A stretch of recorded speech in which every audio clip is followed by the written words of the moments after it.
सफाई मजदूर यूनियन की ओर से रोष प्रदर्शन का आयोजन प्रधान रमेश कट्टो के नेतृत्व में किया गया, जिसमें उन्होंने 11 अप्रैल को दिए गए एक मांग पत्र की जानकारी में बताया कि 11 अप्रैल को यूनियन की ओर से नगर निगम के कमिश्नर को एक मांग पत्र दिया था, जिसमें उन्होंने सफाई सेवकों और सीवर मैनों की भर्ती व अपनी मांगों को लेकर के अपनी आवाज उठाई थी, जिसके चलते नगर निगम की ओर से किसी भी प्रकार की कोई कार्रवाई नहीं हुई। उन्होंने 21 अप्रैल को पुनः एक मांग पत्र दिया और 28 अप्रैल तक भी इसके लिए कोई कार्रवाई नगर निगम की ओर से नहीं की गई। उन्होंने कहा कि 3 मई 2022 को अब यूनियन की ओर से भूख हड़ताल का आयोजन किया जाएगा, जिसमें वो अपनी ज़रूरी मांगों को उठाएंगे और इतनी देर से जो वो पूरी तरह से नज़रअंदाज हो रहे हैं, ये यकीन वो नगर निगम व सरकार को दिलाएंगे कि उनके साथ जो पक्षपात किया जा रहा है उसे रोका जाए, उनके बनते अधिकार उन्हें दिए जाएं, उनके साथ इंसाफ हो और उन्हें राहत दे। उन्होंने कहा कि ये भूख हड़ताल अनिश्चित काल के लिए चलेगी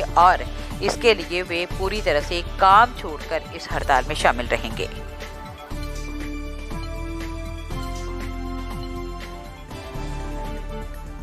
ਇਹ ਜਿਹੜਾ ਸਾਡਾ ਆਊਟਸੋਰਸ ਜਿਹੜਾ ਕੰਟੈਕਟ ਦੇ ਉਹਨਾਂ ਨੂੰ ਕਰਨ ਵਾਸਤੇ ਜਿਹੜਾ ਸਾਡਾ ਕਾਰਪੋਰੇਸ਼ਨ ਦੇ ਨਾਲ ਜਦੋਜਹਿਦ ਜਿਹੜੀ ਚੱਲਦੀ ਪਈ ਆ, ਉਹਦੇ ਮੱਦੇਨਜ਼ਰ ਅੱਜ ਅਸੀਂ ਸਾਰੇ ਸਾਡੇ ਅੱਜ ਸਫਾਈ ਕਰਮਚਾਰੀ ਦੇ ਜਿਹੜੇ ਆਗੂਕਾਰ, ਸੀਵਰਮੈਨ ਦੇ ਜਿਹੜੇ ਸਾਡੇ ਆਗੂਕਾਰ, ਇਹ ਸਾਰੇ ਹੀ ਅੱਜ ਇਕੱਠੇ ਹੋਏ ਆ ਔਰ ਉਸ ਮੀਟਿੰਗ ਦੇ ਵਿੱਚ ਇੱਕ ਫੈਸਲਾ ਲਿਆ ਗਿਆ ਕਿ ਜਿਹੜੇ ਆਊਟਸੋਰਸ ਉਹਨਾਂ ਨੂੰ ਕੰਟੈਕਟ ਕਰਨ ਵਾਸਤੇ ਅਸੀਂ ਜਿਹੜੇ ਸਾਡੇ ਮਾਨਯੋਗ ਕਮਿਸ਼ਨਰ ਸਾਹਿਬ ਜਿਹੜੇ ਸਾਡੇ ਲੇਡੀਜ਼ ਮੈਡਮ ਜੀ ਆਏ ਆ, ਉਹਨਾਂ ਦੀ ਕੋਠੀ ਗਏ ਆ ਔਰ ਉੱਥੇ ਵੀ ਇਹਨਾਂ ਦਾ ਇਹੋ ਹੀ ਮੈਮੋਰੈਂਡਮ ਦੇ ਕੇ ਹੀ ਆਏ।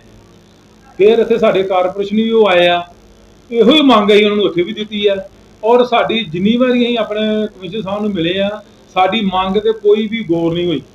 ਇਸ ਕਰਕੇ ਸਾਡੇ ਸੀਵਰਮੈਨ ਤੇ ਸਫਾਈ ਸੇਵਕਾਂ 'ਚ ਕਾਫੀ ਰੋਸ਼ ਪਾਇਆ ਜਾ ਰਿਹਾ, ਜਦਕਿ ਜਿਹੜਾ ਸਾਡਾ ਰਾਈਟ ਬਣਦਾ, ਜਦਕਿ ਪੰਜਾਬ ਸਰਕਾਰ ਨੇ ਵੀ ਕਹਿ ਦਿੱਤਾ ਵੀ ਸਫਾਈ ਤੇ ਸੀਵਰਮੈਨ ਦੇ ਜਿਹੜੇ ਆ ਇਹ ਫੌਰੀ ਤੌਰ ਤੇ ਠੇਕੇਦਾਰੀ ਬੰਦ ਹੋ ਗਏ, ਕੰਟੈਕਟ ਦੇ ਬੰਦੇ ਹੋਣੇ ਚਾਹੀਦੇ ਆ।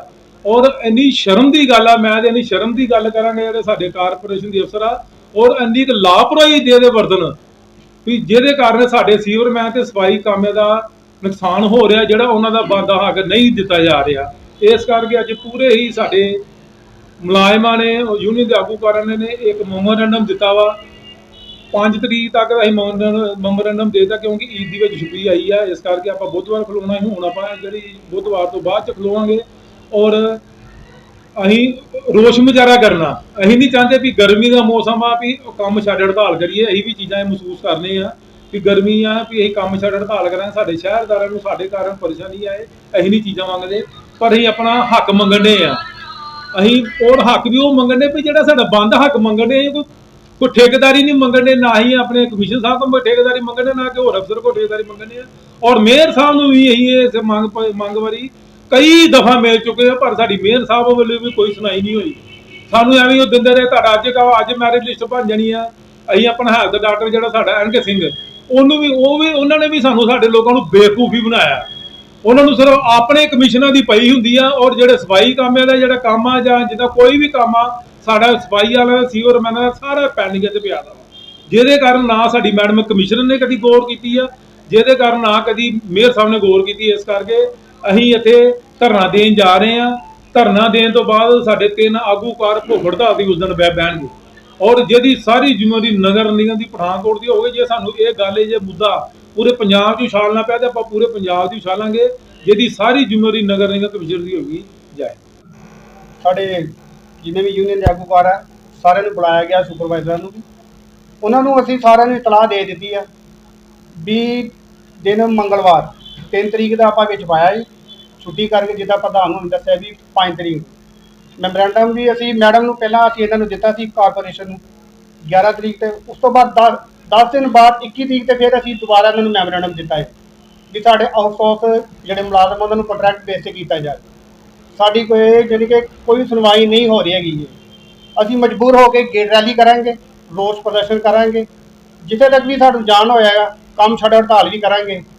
ਅਸੀਂ ਆਪਣੀ ਯੂਨੀਅਨ ਦੇ ਨਾਲ ਜਿੱਦਾਂ ਸਾਡੇ ਪ੍ਰਧਾਨ ਜੀ ਸਾਨੂੰ ਆਦੇਸ਼ ਦੇਣਗੇ, ਅਸੀਂ ਸਾਰੇ ਉਹਨਾਂ ਦੇ ਨਾਲ ਖੜੇ ਹਾਂ। Welcome to ANM's James Cambridge International School, Pathankot.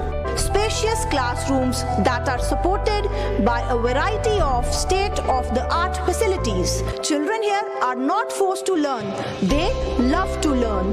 Let's join our hands to grow and glow together. A&M's James Cambridge International School, Pathankot.